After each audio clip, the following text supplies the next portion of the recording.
Kepolisian Resor, Polres, Seram Bagian Timur, SBT, menggelar bakti religi di Masjid Raya Al-Ikhwan Bula. Kegiatan tersebut untuk menyambut jemaah calon haji, JCH, kabupaten setempat yang nantinya bertolak dari masjid tersebut menuju kota Ambon. Hal itu disampaikan Kapolres SBT, AKBP Al-Hajat melalui pers rilisnya, Jumat, 9 Mei 2025, malam. AKBP Al-Hajat menyebut, kegiatan tersebut merupakan wujud kepedulian Polri dalam mendukung pelaksanaan ibadah masyarakat.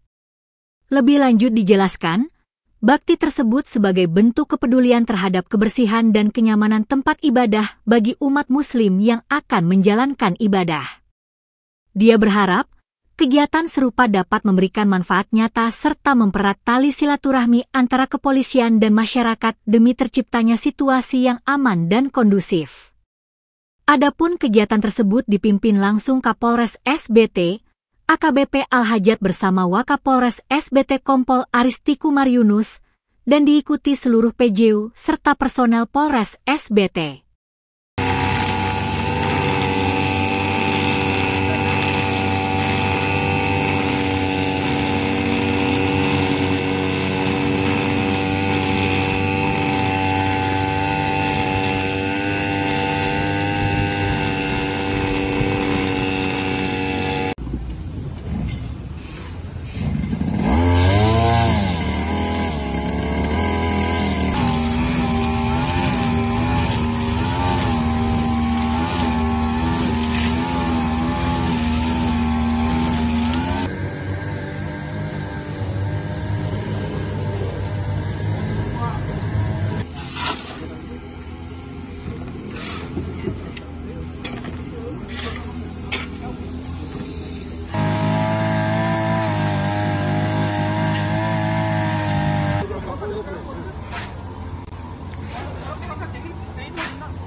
Download Tribun X sekarang, menghadirkan lokal menjadi Indonesia.